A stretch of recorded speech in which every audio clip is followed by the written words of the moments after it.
Comentario bíblico de Matthew Henry. Resumen de la obra completa.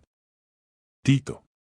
Esta epístola contiene principalmente instrucciones para Tito acerca de los ancianos de la iglesia y la manera de instruir. La última parte le dice que exhorte que se obedezca a los magistrados, que enfatice las buenas obras, evite las preguntas necias y prohíba las herejías. Las instrucciones que da el apóstol son todas evidentes y claras. La religión cristiana no fue formada para responder a puntos de vista egoístas o mundanos, es sabiduría de Dios y poder de Dios. Capítulo 1. Versículos 1 al 4. El apóstol saluda a Tito. Versículos 5 al 9. Las calificaciones de un pastor fiel. Versículos 10 al 16. El temperamento y las costumbres malas de los falsos maestros. Versículos 1 al 4. Son siervos de Dios todos los que no son siervos del pecado y de Satanás. Toda la verdad del Evangelio es conforme a la piedad y enseña el temor de Dios. La intención del Evangelio es producir esperanza y fe, sacar la mente y el corazón del mundo y elevarlos al cielo y a las cosas de lo alto. Cuán excelente es, entonces, el Evangelio que desde los primeros tiempos fue el tema de la promesa divina y cuánta gratitud le debemos por nuestros privilegios.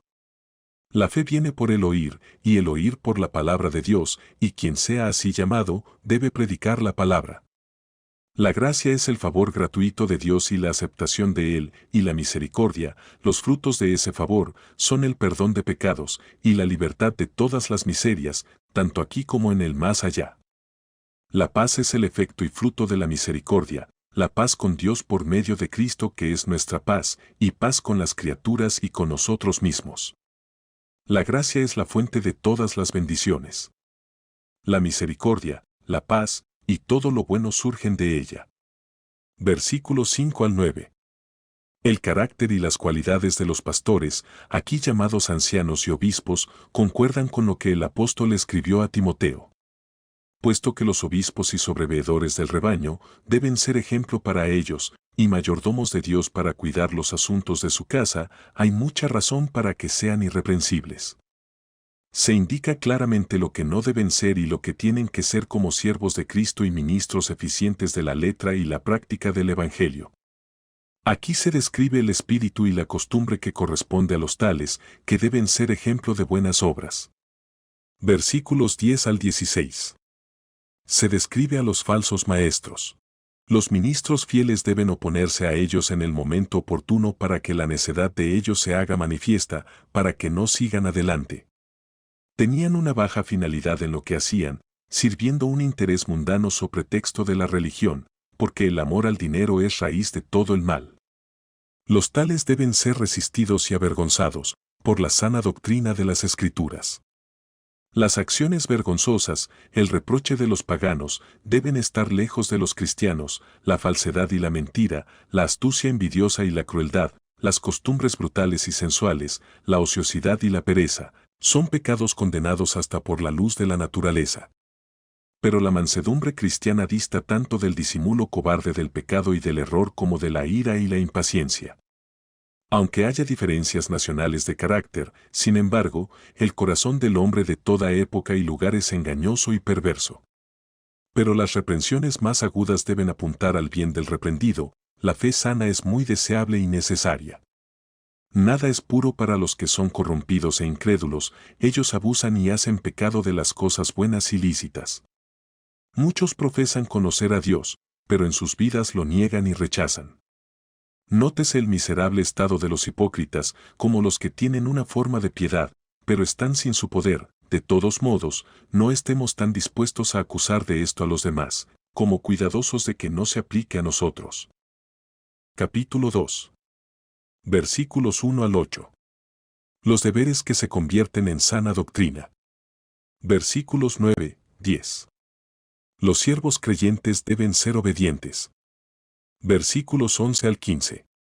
Todo se rige por el santo designio del Evangelio, el cual concierne a todos los creyentes. Versículos 1 al 8. Los antiguos discípulos de Cristo deben comportarse en todo de manera armoniosa con la doctrina cristiana. Los ancianos deben ser sobrios, Que no piensen que el deterioro de la naturaleza justifica cualquier exceso, pero busquen consuelo en la comunión más íntima con Dios, no en concesiones indebidas. La fe obra por amor y debe verse en el amor, el de Dios por sí mismo y el de los hombres por amor a Dios. Las personas mayores tienden a ser irritables y temerosas, por tanto, se necesita cuidarlas. Aunque no hay un texto bíblico expreso para cada palabra o mirada, hay, no obstante, reglas generales conforme a las cuales debe ordenarse todo. Las mujeres jóvenes deben ser sobrias y discretas, porque muchas se exponen a tentaciones fatales por lo que al principio pudo ser solo falta de discreción. Se agrega la razón, para que no sea blasfemada la palabra de Dios. Fallar en los deberes es un gran reproche al cristianismo. Los jóvenes son dados a ser ansiosos y precipitados, por tanto, se les debe llamar con seriedad a que sean sobrios. Hay gente joven que se arruina más por el orgullo que por cualquier otro pecado. Todo esfuerzo del hombre piadoso debe ser para callar las bocas de los adversarios. Que tu propia conciencia responda a tu rectitud. Qué gloria es para el cristiano cuando la boca que se abre en su contra no puede hallar nada malo para hablar de él. Versículos 9, 10. Los siervos deben conocer y cumplir su deber para con sus amos terrenales, con referencia al amo celestial. Al servir a un amo terrenal conforme a la voluntad de Cristo, Él es servido, los tales serán recompensados por Él.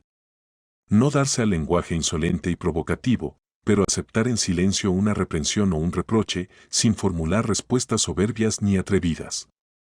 Cuando uno tiene conciencia de una falta, excusarse o justificarla simplemente la aumenta al doble.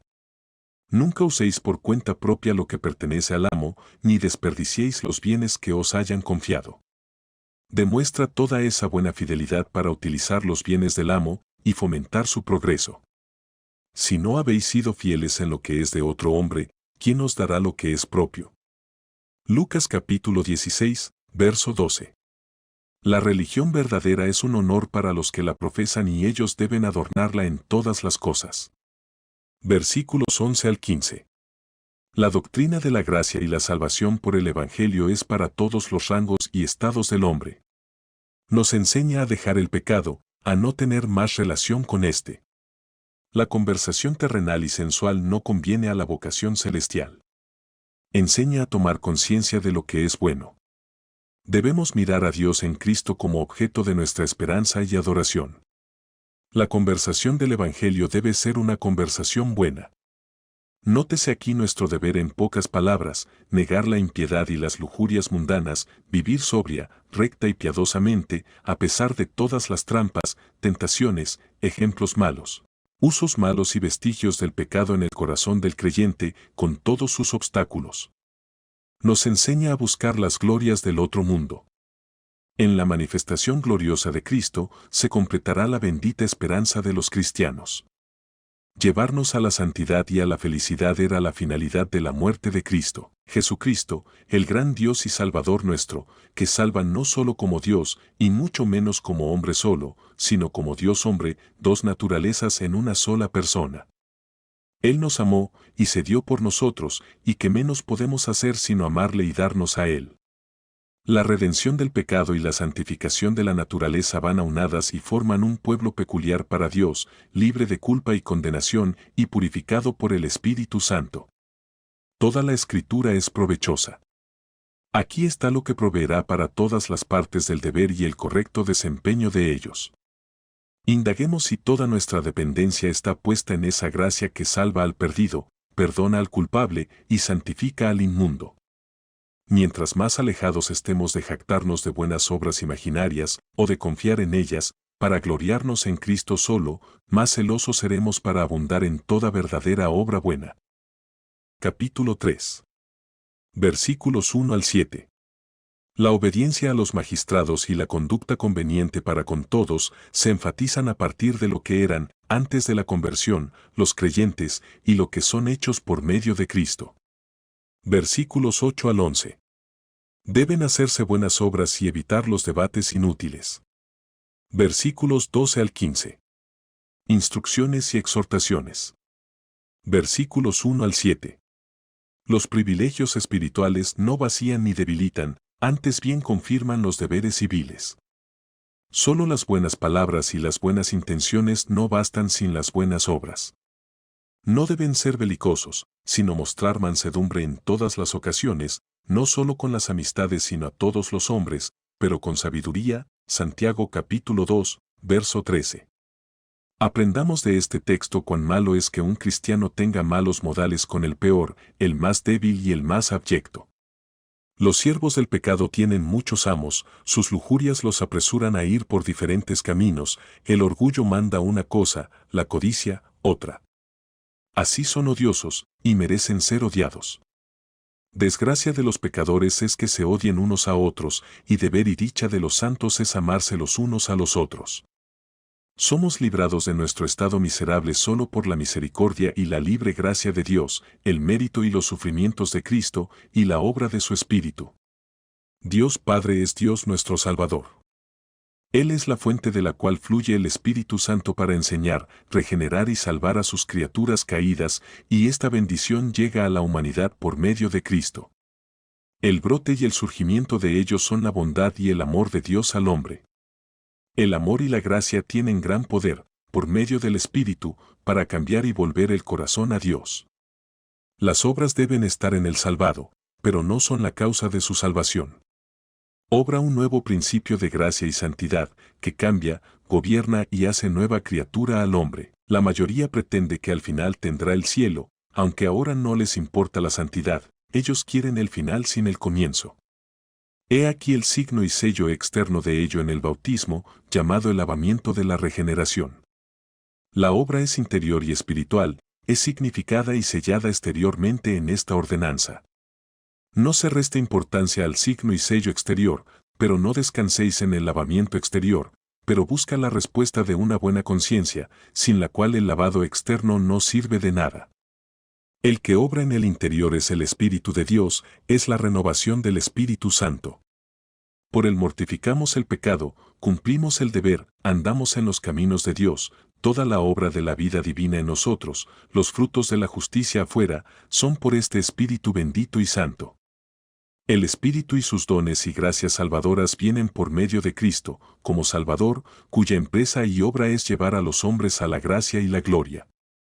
La justificación, en el sentido del Evangelio, es el perdón gratuito del pecador, aceptarlo como justo por la justicia de Cristo recibida por fe.